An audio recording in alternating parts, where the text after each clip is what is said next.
Welcome, everyone. I am Ward 2 Alderman Will Stewart, and I'm here today with Owen Friend Gray, Chief Highway Engineer at the Manchester Department of Public Works. Spring is here now, and along with it, a few potholes here and there. So today, we're here to talk briefly about the paving of city streets. Welcome, Owen. Thank you. Appreciate you having me. So let's jump right into it. First, can you provide some paving perspective for us? How many miles of streets do we have here in Manchester? How much does it cost to pave per foot, per mile? What kind of paving budget does the Department of Public Works have each year? And what, if any, kinds of increases are we seeing in the cost of paving these days? What about the availability of labor and contractors? We're hearing about prices going up everywhere. What's the story? So currently the city of Manchester has about 414 center lane miles of road, we call it, which is basically if you just measured right down the middle of every street, we have about 414 miles. And in total area, that works out to about 7.2 million square yards. So it's quite a bit of pavement that we have to keep up on. In terms of cost, we typically measure it in the per square yard range because roads can have different lengths, different widths. It's easier on the contracting side. But repairs to a road can cost anywhere from less than $1 a square yard for things like crack sealing, which works out to maybe $7,000–8,000 a mile traditionally, all the way up to $35 to $40 a square yard for something like a full rebuild, and in which case we're talking maybe $300,000, $350,000 a mile. So there's a pretty big range depending on what we're doing. And over the last several years, our budget for paving in Manchester's ranged anywhere from 3.5 to maybe about 5 million. And that works out to us being able to do about 25 to 40 miles of roadway treatment a year. A lot of that mileage is coming from the low cost preventative type maintenance, things like the crack sealing, the fog sealing, the micro surfacing.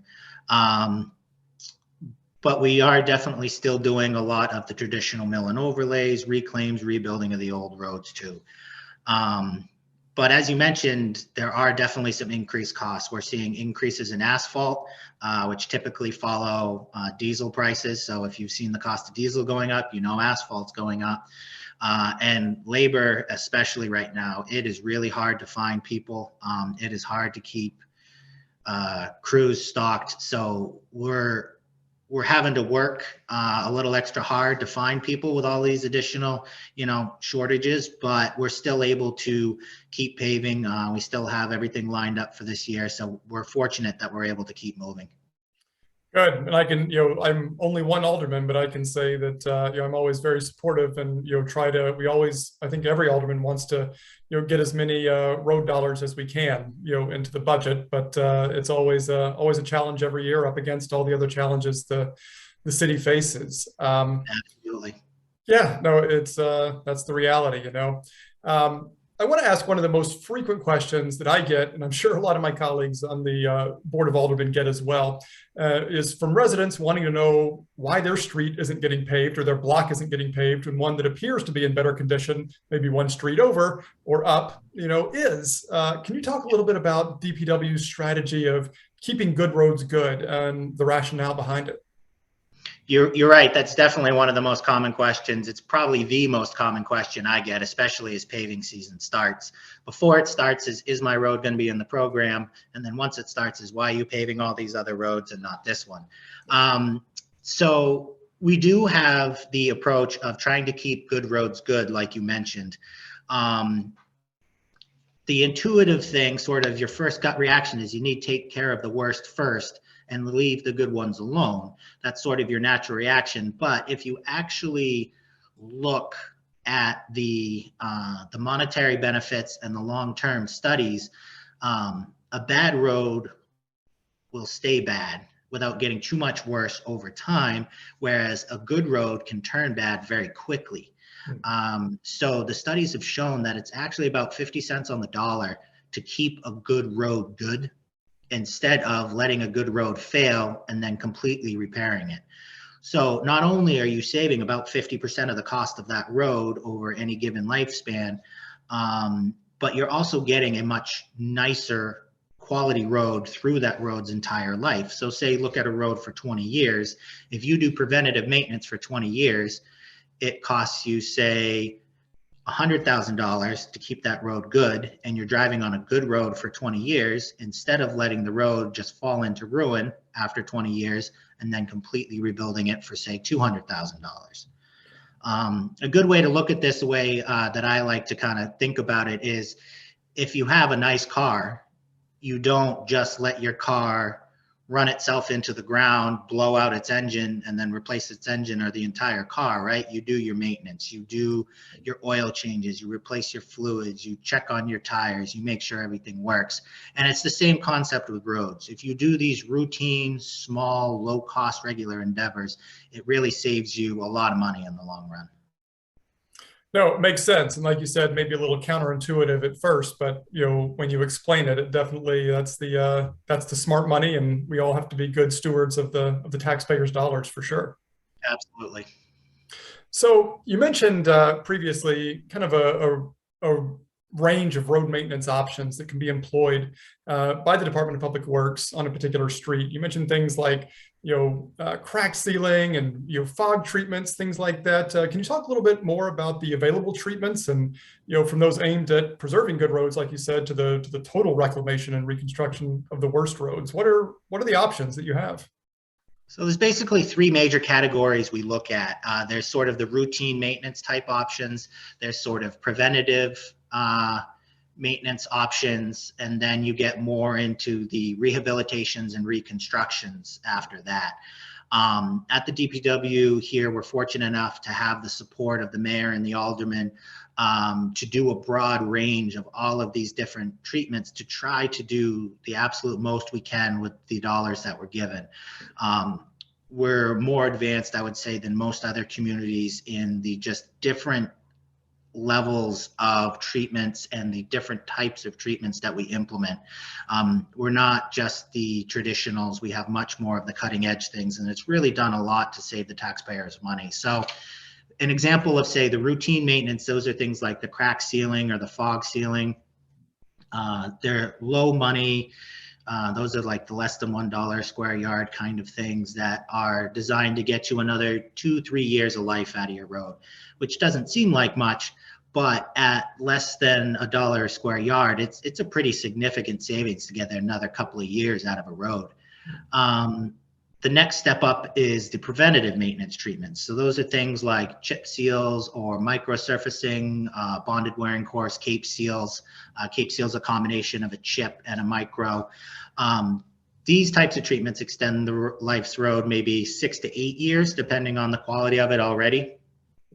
And it really is about putting sort of a protective surface on the top of the road. So it's not about any sort of structural integrity of the road or reshaping of the road or anything like that. It's really just protecting that surface. It's kind of like repainting your house as it starts to fade over time. It's one of those types of deals. And those tend to cost more on like the $5 to $10 a square yard range. Then the minor rehabs I was talking about, that's sort of your traditional milling, and paving over the top, or just paving, or we have a fairly new innovative technology we've been working on in the last few years called cold in place recycling, that actually mills up the street as it's traveling along, adds asphalt and concrete, and then immediately repaves it. So it's a really green technology because it saves a ton on trucking. A lot of material is saved there, that you're not making virgin material nearly as much. You're using a lot of reused in-place resources. And those are really good technologies when the road's a little worse shape, the asphalt's really kind of starting to come apart, or maybe there's a little bit of a shape issue where you kind of need to put a crown, or you got some drainage concerns. And that cost is usually something on the maybe $10 to $20 a square yard range. And then the last one is the big major reconstructions. So those are the worst of the worst. And that's either reclaiming, where basically we run a machine over the top of the road and turn it all back into gravel by pulverizing it, or we peel out all the pavement with an excavator and then completely repair and replace all of the gravels underneath and then repave the road. That's a much more expensive option. That tends to be more on the $30, $35 range a square yard. So luckily we have a really big complex toolbox that we can use to try to optimize the dollars we get. No, and I'm glad that DPW has made these investments in both the technology and the strategies and how you're looking at these things. I am curious though. We've talked about like good roads, okay roads, bad roads. I mean, those are relative terms. Does the Department of Public Works have any type of like objective evaluation matrix or criteria that's used to make these determinations, or is it just some guy going out saying that looks worse than that? Yeah, no, it actually, we paid a third-party consultant to come in who specializes in just doing this type of work, evaluating roads. And it's an interesting process. They did it by driving all 414 miles, and they basically put a cell phone on the dashboard of their vehicle, and it takes a picture every 10 feet. And then they drive the entire city, get all of this data, all of these pictures, and then they run it through a complex matrix and algorithm that basically produces a number on a 1 to 5 scale. And then 1 being the best condition looking road and 5 being the worst condition looking road. And then they will take that, average it out over the entire road segment length, and then that gives you a 1 to 5 scale.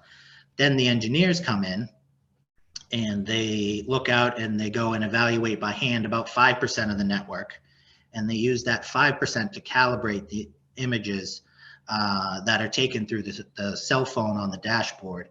And that calibration puts the 1 to 5 scale on a 0 to 100 scale and uses a much more standardized index called the PCI, the Pavement Condition Index. That is the number we use to determine what roads are in what condition. And that really allows us to dive into the details and really optimize it, because we can know that we're looking at addressing this road that's a 46 instead of this road that's a 52. And while they both might still be in, the fair to poor categories where they're not in great shape, there's quite a bit of potholes, we're starting to really see the pavement fail. But we know that that 52 will last a little longer than that 46. So if we're going to treat both at the same time, or we have the option to treat both at the same time, probably should look at that 46 first instead of that 52. Or you have options like maybe it's a 60, where really it's kind of at the top of the scale. So maybe you could do a preventative treatment and keep it from falling to that 46 in a couple of years. So those numbers are something that an outside consultant does for us. And it was a big investment that the city made, but I think it is absolutely invaluable because it allows us to truly take an analytical and unbiased look at the roads and really make a determination and a road list of repairs that we need to make that are the best for the city overall for the dollar we have.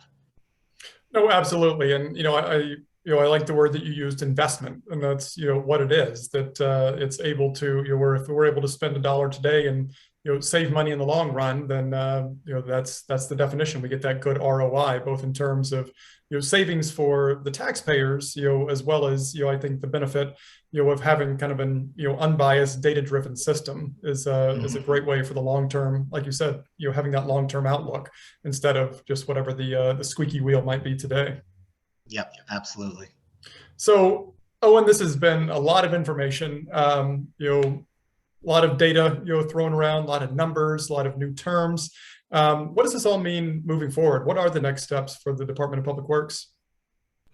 So the next steps is we take all this information, we take all this data, and then we really try to evaluate what we can do within the fiscal constraints that we have.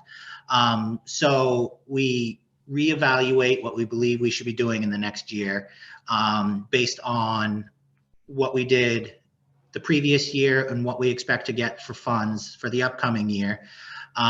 We start with a rough road plan from there, and we try to actually look out typically 2 to 3 years in advance. That way we can coordinate with the utility companies, public, any other stakeholders who might have interest in the areas. It's not a hard and fast list at this point, but it is good to find out from, say, the gas company, do you have a main in this road that's been problematic for you in the past? Well, we're going to pave it in 2 years, so you really should be replacing that main now so you don't have to cut into the new road in the future. And that really saves not only on money for everybody, because we can do work cheaper when the road's in less good shape than, say, if it's brand new, but it also really allows us to minimize the disturbances to the public and maximize the quality of the roads that we're getting at the end. So moving forward, we're really looking at the anywhere from a 3 to 5 year lookout, but then reevaluating and prioritizing on a yearly basis as we continue to move forward and try to use every dollar that the city and the public are willing to give us to make the best possible roads in the city of Manchester that we can. Well, Owen, we certainly appreciate that effort made by you and your team at the Department of Public Works, and appreciate you taking the time to explain all of this to us today. And know it's certainly top of mind, as I mentioned, spring is here, and people start to notice those potholes a little bit more with all the thawing and freezing and thawing again. And as warmer temperatures arrive, and we'll start seeing those paving crews out there. So appreciate again explaining how it all works. Everyone, this is Owen Friend Gray, Chief Highway Engineer with the Department of Public Works. Owen, thank you again for joining us. Thanks for taking the time. I appreciate it, Alderman.